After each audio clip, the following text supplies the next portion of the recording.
fight the good fight with the truth, stand tall with the truth. I'm a warrior for Christ, I'm in love with the truth. Love God, save souls, slay error, go stronger, go stronger.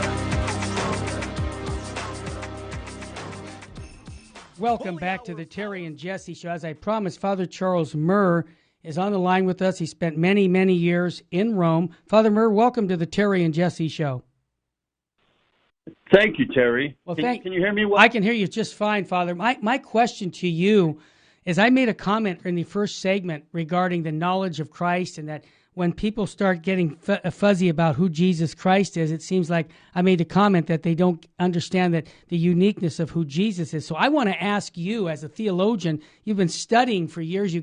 I have a PhD in common sense, but I don't have any other degrees. You do. So tell us, how in the world did we get this situation here in Rome with the Amazonian Senate, in the sense of our misguidedness? I want to ask you, what's going on here?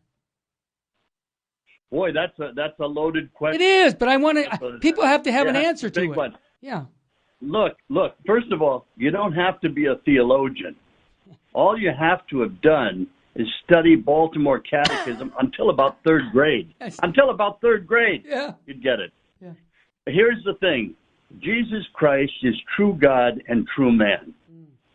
All right. Yep. Thomas Aquinas says something brilliant, and it's funny at the same time. Okay.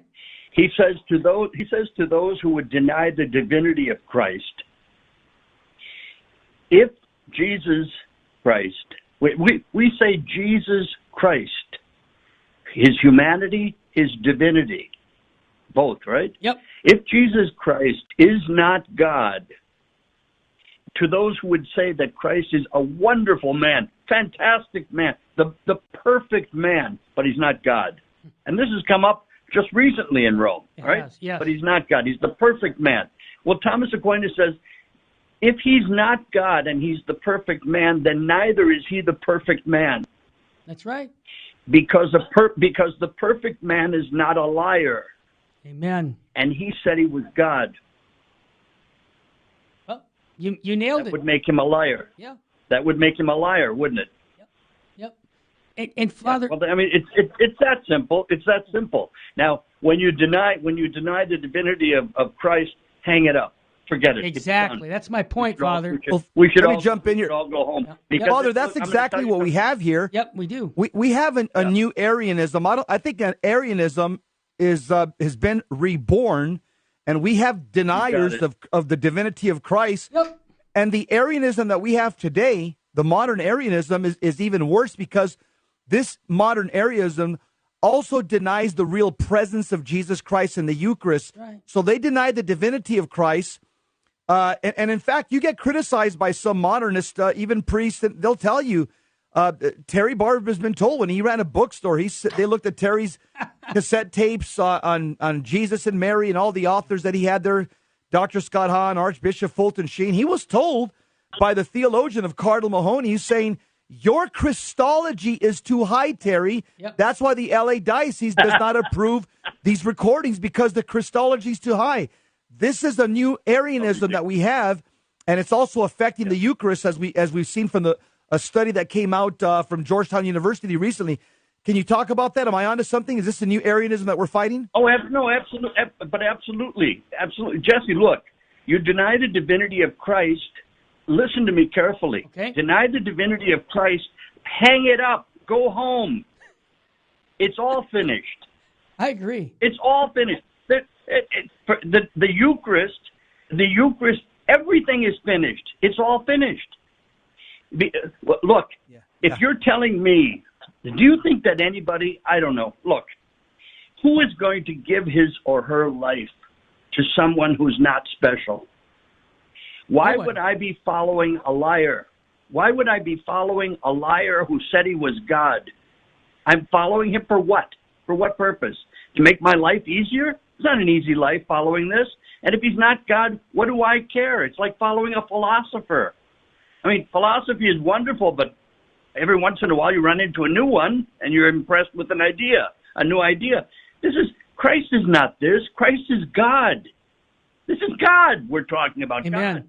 You know, So, I mean, you either accept that or you don't accept that. If you accept that, you can become a Catholic. If you reject that, you cannot be. I don't care if you're a priest, a bishop, a cardinal. I don't care.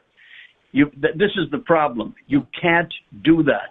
You can't do that. You have to accept Jesus Christ as true God and true man. Amen. Otherwise, go home. Amen, Father. Yes. Father, I think we've been. I think the modernism is the synthesis of all heresies. Yep. Pope Pius X, Yep. and I think that's what we're dealing with right now. It's a modernism on Christ, Christological modernism, and St. Paul warned us about this in 2 Corinthians 11:4. He warned us. He says, "Beware of those people that are going to give you another Jesus." That's what the modernists have given us, another Jesus. And St. Paul also warned us in Galatians 1:6-10. He says, watch out for those people that are going to give you another gospel.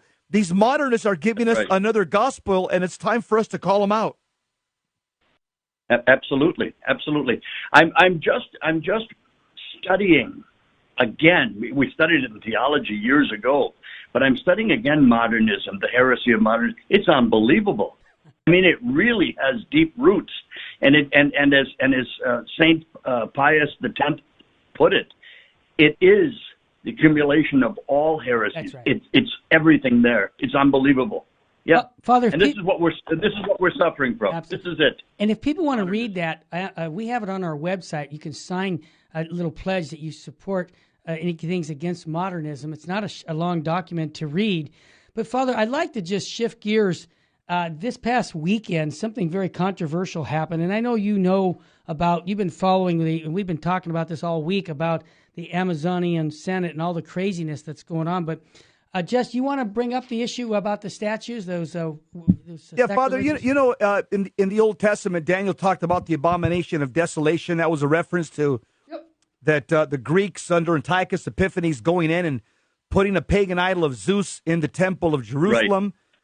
Then you have also General Pompey, a Roman emperor, who did the same thing to the Jerusalem temple. He marched in with his horse, with his sword, with his battle gear, put a Roman pagan idol in 70 AD in the temple of Jerusalem.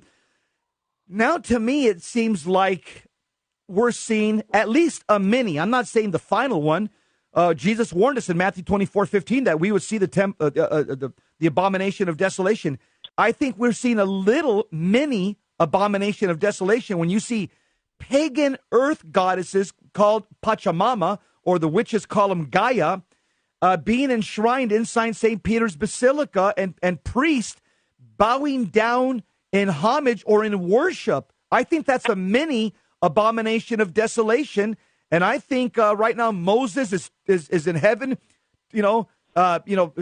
calling down God's thunder. You got Shadrach, Meshach, Abednego, Daniel, Elijah, all these prophets who stood against idols and destroyed these idols.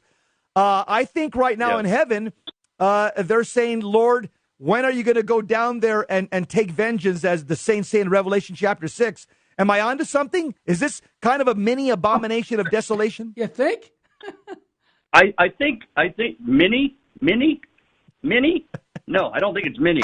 I think if it could be, maybe psychologically it's mini, and that's only because they're taking advantage of these poor Indians, these Amazonians, who these poor people have got to be utterly confused. I mean, seriously, look at it from their point of view. Yeah. They're being told that everything they've got is correct, and what was given to them from outside is incorrect. And then come over to Rome and let's see what you've got. Are you kidding me? These poor people. I'm serious. It's an atrocity what's being done to them. Well, look. Go ahead. Yeah, you're right. The difference is in the example that you gave.